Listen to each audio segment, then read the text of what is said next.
Hello guys, how are you. और आज हम इस वीडियो लेसन में बात करने वाले हैं फ्यूचर परफेक्ट टाइम के बारे में। तो फ्यूचर परफेक्ट में क्या होता है, सेल या फिर इसके साथ में होता है विल, और विल के बाद में यहाँ पे परफेक्ट एस्पेक्ट है। तो ये मॉडल है, यहाँ आ जाएगा हैव, और हैव के बाद में अपने को पता ही है कौन सी फॉर्म आती है, वर्ब की थर्ड फॉर्म यानी पास्ट पार्टिसिपल फॉर्म आती है। तो ये हो गया। अब इसका कहाँ काम में लेते हैं अपने को, इसको एन एक्शन, कोई भी ऐसी एक्शन दैट विल और won't finished at a specific point in the future. कोई भी स्पेसिफिक पॉइंट पे जो कोई काम पूरा हो रहा है या फिर नहीं हो रहा है, ऐसे काम को अगर हम एक्सप्रेस करना चाहें तो वो हम करेंगे फ्यूचर परफेक्ट के जरिए। इसके लिए अपने एक टाइम का डायग्राम बना लेते हैं। देखिएगा ऐसे कि अपने पास में ये तीन टाइम हो गए, फ्यूचर और ये अभी और इसके अलावा ये पास्ट। अब अपने बात कर रहे हैं यहां पर, मतलब ये कोई फ्यूचर का टाइम है और यहाँ आप या तो वो कोई काम जो कर रहे हो ना वो फिनिश कर लोगे या फिर वो फिनिश नहीं होगा, लेकिन आप बात कर रहे हो इस पॉइंट ऑफ टाइम की, इस स्पेसिफिक पॉइंट की। और इसकी जब भी अपने बात करेंगे ना तो वो करेंगे फ्यूचर परफेक्ट के जरिए। इतनी सी चीज ध्यान में रखनी है।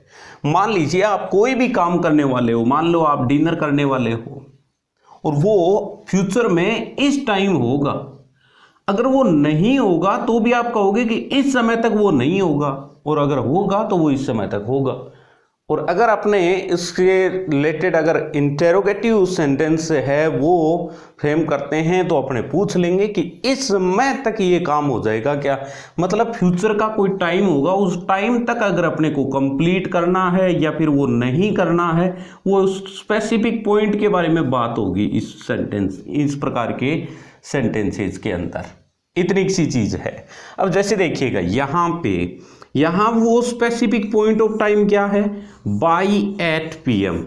अब बाई 8 PM, या मान लीजिए अभी आप 5 बजे हैं और यहां आप 8 बजे के बारे में बात कर रहे हो, तो ये फ्यूचर का टाइम हो गया ना। आप यहां इसको स्पेसिफिक पॉइंट इसको मान रखा है आपने 8 PM को, और 8 PM को अगर स्पेसिफिक पॉइंट मान रखा है तो यहां तक ये जो काम है, एक्शन है, एन एक्शन दैट विल और वोंट फिनिश्ड। अब ये पूरी होगी या फिर ये एक्शन पूरी होगी या नहीं होगी, इसके बारे में बात नहीं हो रही है। बात हो रही है स्पेसिफिक पॉइंट के ऊपर ये पूरी होगी या नहीं होगी। तो यहां अपने को इस पे थोड़ा सा ध्यान देना है। और जब अपने पास में है पहले से वो स्पेसिफिक पॉइंट ऑफ टाइम, तो फिर चाहे ऑलरेडी हो, आप ऑलरेडी को देख के सीधा यूं नहीं है कि भाई अपने प्रेजेंट परफेक्ट के साथ में ही चले जाएं। यहां इस प्रकार हमें पॉइंट ऑफ टाइम देखा और पॉइंट ऑफ टाइम दे रखा है और वो फ्यूचर का है, इसलिए अपने वी है तो वी के साथ में शैल, हैव और ईट की जो पास्ट पार्टिसिपल फॉर्म होती है वो रख देंगे अपने, ये लो ईटन। बस इतनी सी चीज करनी है। अब नेक्स्ट सेंटेंस के अंदर क्या है, नेक्स्ट सेंटेंस के अंदर वही फ्यूचर का टाइम है, बाई नेक्स्ट ईयर। अब नेक्स्ट ईयर तक, अभी ये दिस ईयर की बात हो रही है और नेक्स्ट ईयर तक, यानी इसके पास में अभी ये लगभग 1 साल का समय है। तो वो एक टाइमलाइन बांध दी, मतलब सीधी सी बात है कि यहां पे आपको कोई ना कोई एक डेडलाइन चाहिए होगी। उस डेडलाइन तक वो काम आप पूरा कर लेते हो या फिर वो नहीं करते हो, बात वो नहीं है। यहां आपके पास में अगर डेडलाइन है सेंटेंस के अंदर तो आप फ्यूचर परफेक्ट के साथ में जाइए। अगर वो डेडलाइन फ्यूचर टाइम की हो तो by next year he learn to speak, अगले साल तक वो बोलना सीख जाएगा थोड़ा बहुत। तो यहां पे बाय नेक्स्ट ईयर ये डेडलाइन मिल गई ये काम करने के लिए, लर्न के लिए। तो अब ही विल हैव और लर्न्ड बन जाएगा सेंटेंस। अब नेक्स्ट में क्या है, we reach the station before the train starts. अब देखिएगा यहां पे टाइम क्लोज आ गया, और टाइम क्लोज के अंदर मैंने कहा था, पहले भी इसके बारे में अपने इनसे पहले जो वीडियो लेसन आए उनके अंदर भी डिस्कस कर चुके हैं इस चीज को, कि टाइम क्लोज होगा उसमें दोनों तरफ आप फ्यूचर के साथ में मत जाइए, दोनों तरफ आप फ्यूचर के साथ में नहीं जा सकते। आपको एक तरफ ही जो टाइम क्लोज होगा उसमें आपको प्रेजेंट रखना है, और ये यहां पे रख दिया। बाकी इस सेंटेंस का जो मीनिंग है ना वो यूं निकलेगा, we shall have reached the station before the train starts।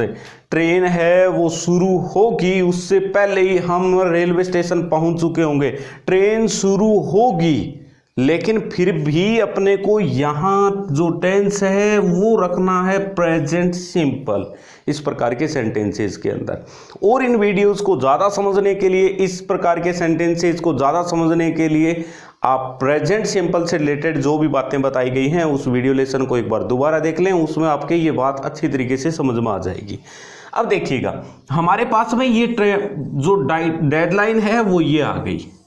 अब ये डेडलाइन है कि अगर इसके शुरू होने से पहले ये पहुंच चुके होंगे, तो ये पूरा का पूरा जो टाइम क्लोज है ना वो अपने लिए एक डेडलाइन हो गया। यहां पे रीच, तो we shall have reached, we shall have reached, हमारा सेंटेंस बन गया। ऐसा का ऐसा ही सेंटेंस ये है, ये हमारे लिए कि मतलब फ्यूचर का स्पेसिफिक पॉइंट ऑफ टाइम हो गया, और उसके आधार पे ही हमें ये काम है वो या तो हम कंप्लीट कर लेंगे इस समय तक, अगर कंप्लीट नहीं करेंगे तो यहाँ पे अपने कंप्लीट अगर कर लेते हैं तो शैल हैव, और अदरवाइज अगर नहीं करते हैं तो नोट ले लेगा साथ में, तो शैल हैव कंप्लीटेड। और बाकी ज़्यादा कुछ नहीं है इस टाइम को, इससे शैल या will plus have plus V3 को शो करने के लिए अपने पास में ज़्यादा कोई इतने ज़्यादा स्ट्रक्चर है नहीं। हाँ, जब अपने मॉडल्स को दोबारा से पढ़ेंगे तो मॉडल्स के अंदर ज़रूर अपने बात करेंगे कि मॉडल्स के बाद में अगर हैव आता है फिर V3 आता है तो उनका मीनिंग क्या होता है। वो पास्ट के बारे में बात करेंगे या फिर कोई ऐसी चीज़ के बारे में बात करेंगे कि ये मैं कर सकता था लेकिन उस समय कर नहीं पाया, वो चीज़ें वहाँ होंगी। यहाँ आप केवल और केवल एक स्पेसिफिक पॉइंट ऑफ टाइम के बारे में बात कर रहे हो जो फ्यूचर के अंदर होगा, यानी वो एक प्रकार से ये जो भी स्पीकर होगा उसके लिए वो डेडलाइन होगी, उस समय तक उसको वो काम या तो करना है या फिर वो नहीं करना है। आशा करता हूं कि ये चीज़ें आपकी समझ में आ गई होंगी। अब इनसे रिलेटेड ज़्यादा से ज़्यादा एक्सरसाइज कीजिए और बेहतरीन समझ में आ जाएगा आपके। Thanks for watching this video.